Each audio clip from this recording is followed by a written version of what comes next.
শুরুতেই নিচ্ছি মহান আল্লাহর নাম, যিনি অজস্র রহমত ও করুণার মালিক। এই সৃষ্টি, এই পরিবর্তন, রাত ও দিনের সুনিপুণ ছন্দ এমনই এক অনন্য নিদর্শন, যা আমাদের মনে করিয়ে দেয় যে সকল কিছুর পেছনে আছেন এক মহান স্রষ্টা। রাত ও দিন কেবল সময়ের হিসেব নয়, এগুলো আল্লাহ এক বিস্ময়কর সিস্টেম। সূর্য যখন উদিত হয়, চারদিকে আলো ছড়িয়ে পড়ে, পাখিরা ডাকে, মানুষ ঘুম থেকে উঠে জীবনের পথে এগিয়ে যায়। এ সব কিছুই এক মহান স্রষ্টার নিখুঁত পরিকল্পনা। আর যখন রাত নেমে আসে, চারপাশ নিস্তব্ধ হয়ে যায়, মানুষ ক্লান্ত শরীরে বিশ্রামে যায়, এটাও আল্লাহরই রহমত, যেন মানুষ আরাম পায়, ঘুমিয়ে শক্তি ফিরে পায়।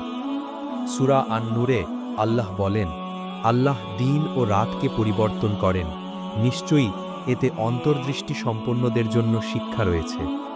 দিন শেখায় কাজ করো, চেষ্টা করো, জীবন গড়ো।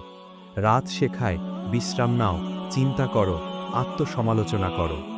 এই পরিবর্তন আমাদের মনে করিয়ে দেয় পরিবর্তনই জীবন। আর এই পরিবর্তনের পেছনে আছেন এক চিরন্তন, অপরিবর্তনীয় স্রষ্টা আল্লাহ। তিনি আমাদের সময় দেন, সুযোগ দেন, আবার আমাদের ফেরতও নেন। জীবন, মৃত্যু, আলো, অন্ধকার সবকিছুই তার হাতে। প্রিয় ভাই ও বোনেরা, যখন আপনি সকাল দেখেন, মনে রাখুন এটি আল্লাহর পক্ষ থেকে এক নতুন সুযোগ। যখন আপনি রাত দেখেন, মনে রাখুন এটি আল্লাহর পক্ষ থেকে আরাম ও দুয়ার সময়।